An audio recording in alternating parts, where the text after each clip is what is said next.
Hello बच्चों, आप सभी का हमारे YouTube channel exam time education पर स्वागत है। तो बच्चों, आज हम 6th क्लास के साइंस के लेसन नंबर 6 हमारे चारों ओर के परिवर्तन के बारे में जानेंगे और उससे संबंधित सभी प्रश्नों को हल करेंगे।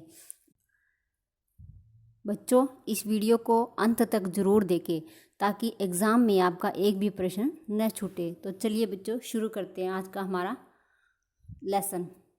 यहाँ पर आपको एक पिक्चर दिखाई दे रही है जिसमें कागज़ को मोड़कर एक खिलौना बनाया गया है, हवाई जहाज।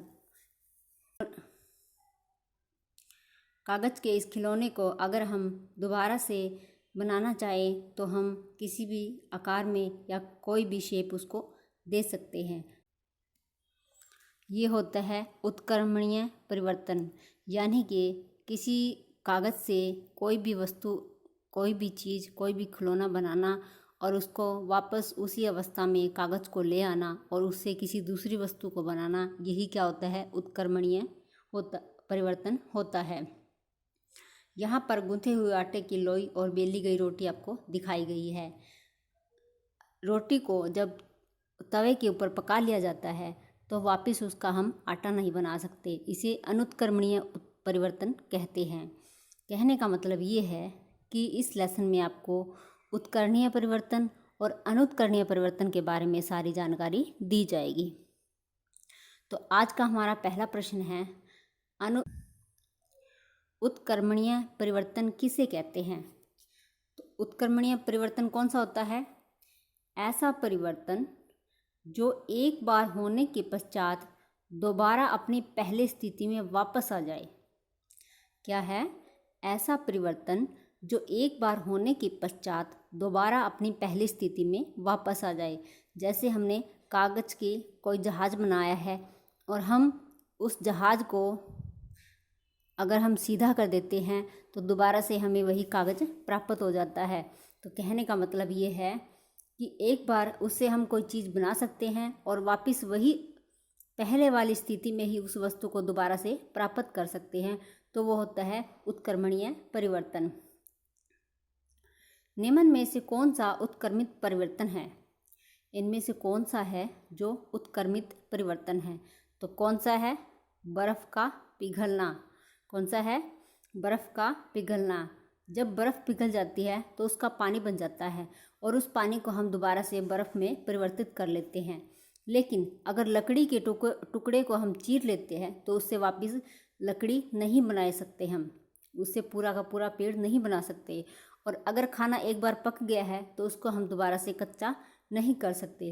तो इसका आंसर क्या रहेगा? बर्फ़ का पिघलना।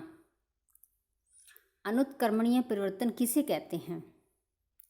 अनुत्क्रमणीय परिवर्तन किसे कहते हैं? इसका आंसर क्या रहेगा? ऑप्शन ए, ऐसा परिवर्तन जो एक बार होने के पश्चात दोबारा पहली स्थिति में न आ सके। जैसे गूंथे हुए आटे से अगर हम रोटी बना लेते हैं तो उस रोटी से हम वापस गूंथा हुआ आटा या फिर आटा नहीं बना सकते। तो ये क्या होता है? अनुत्क्रमणीय परिवर्तन।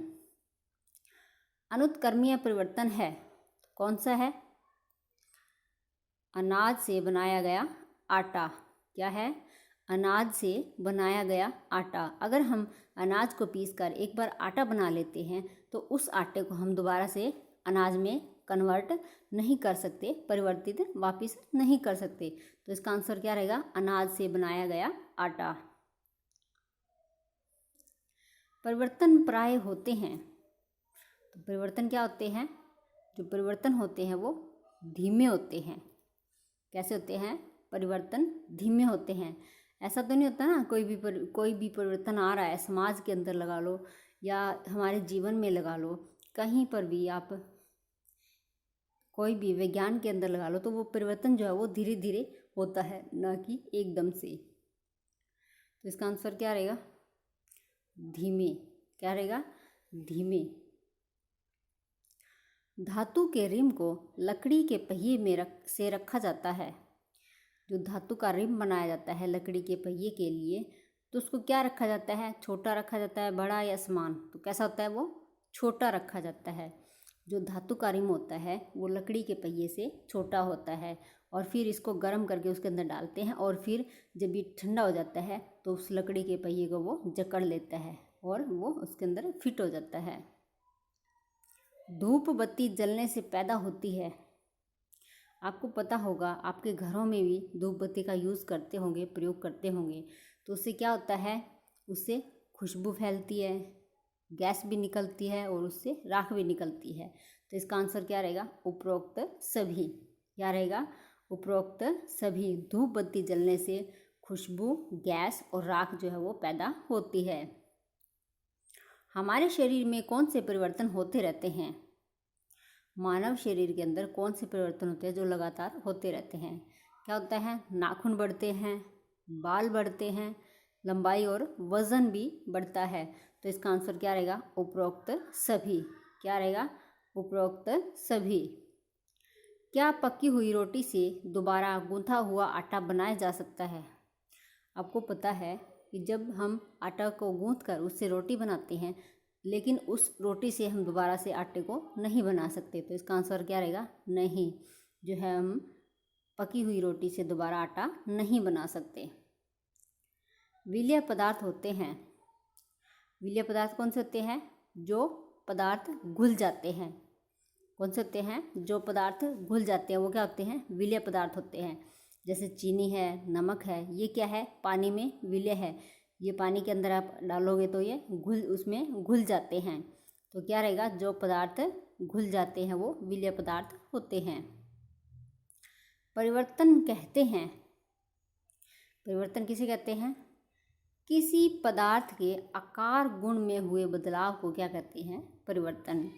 कोई भी पदार्थ है, उसके आकार और उसके गुणों में जो बदलाव होता है उसे क्या कहते हैं, परिवर्तन कहते हैं। घुलना किसे कहते हैं? घुलना क्या होता है, पदार्थ का द्रव में लुप्त होना। क्या होता है, पदार्थ का द्रव में लुप्त होना ही घुलना होता है। परिवर्तन के समय ऊर्जा होती है। जब कोई भी परिवर्तन होता है तो उसमें ऊर्जा निष्कासित भी होती है और अवशोषित भी होती है। कई परिवर्तन ऐसे होते हैं जिसमें ऊर्जा निकलती है और कई ऐसे होते हैं जिसमें अवशोषित होती है। तो इसका आंसर क्या रहेगा, उपरोक्त दोनों। क्या रहेगा, उपरोक्त दोनों। आपका प्रिय खिलौना गिरकर टूट जाता है, क्या यह परिवर्तन उत्क्रमित किया जा सकता है? कोई भी खिलौना है, अगर वो टूट जाता है तो उसको दोबारा से हम पहले वाली अवस्था में नहीं ला सकते। तो इसका आंसर क्या रहेगा, नहीं। क्या रहेगा इसका आंसर, नहीं। आपका जो प्रिय खिलौना है वो गिरकर टूट गया है, ये जो है वो उत्क्रमित परिवर्तन नहीं है बल्कि अनुत्क्रमित परिवर्तन है। क्या होता है जब गुब्बारे में हवा भरते हैं? जब गुब्बारे के अंदर हवा भरी जाती है, जब गुब्बारे में हवा भरी जाती है तो क्या होता है, उसका आकार बढ़ जाता है। क्या होता है, गुब्बारे का जो है वो आकार बढ़ जाता है। ऋतु परिवर्तन किस प्रकार का परिवर्तन है? ऋतुओं में जो परिवर्तन होता है वो कैसे होता है, धीमा परिवर्तन। कैसा होता है, धीमा परिवर्तन।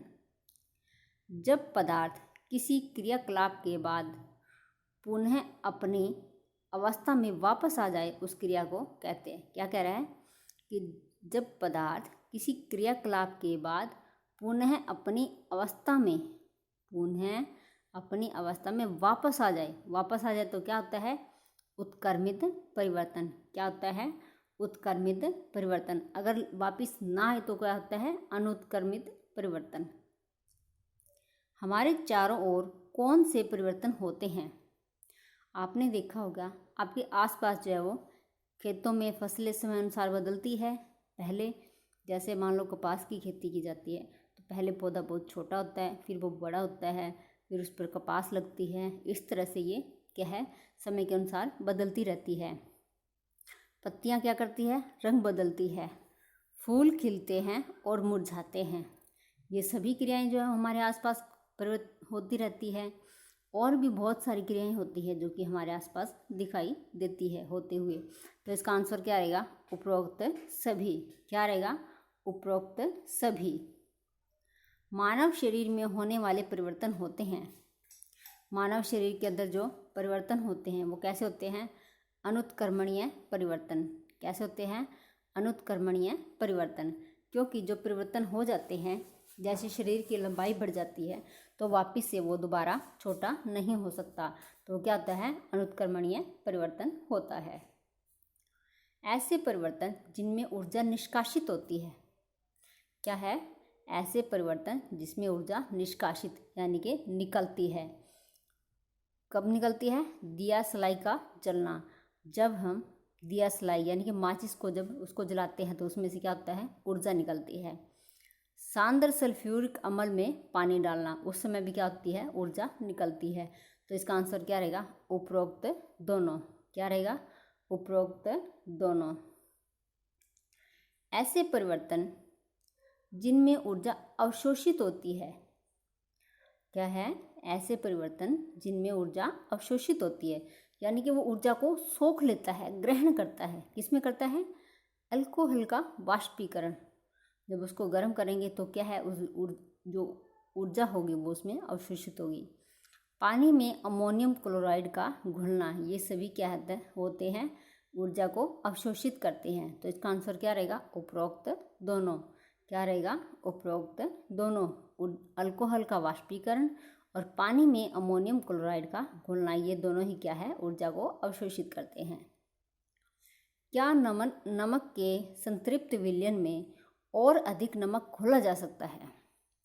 जो नमक होता है उसका जो संतृप्त विलयन बना लिया जाता है, उसमें और अधिक नमक घोला जा सकता है। बिल्कुल घोला जा सकता है। कैसे? जब हम नमक को बीकर में डालकर गर्म करते हैं तो उस घोल के अंदर हम और नमक डालकर भी उसको क्या है? घोल के अंदर मिलाया जा सकता है, वो भी उसके अंदर लुप्त हो जाता है। तो इसका आंसर क्या रहेगा? हाँ, जो क्या है? नमक के संतृप्त विलयन में और अधिक नमक जो है वो घोला जा सकता है।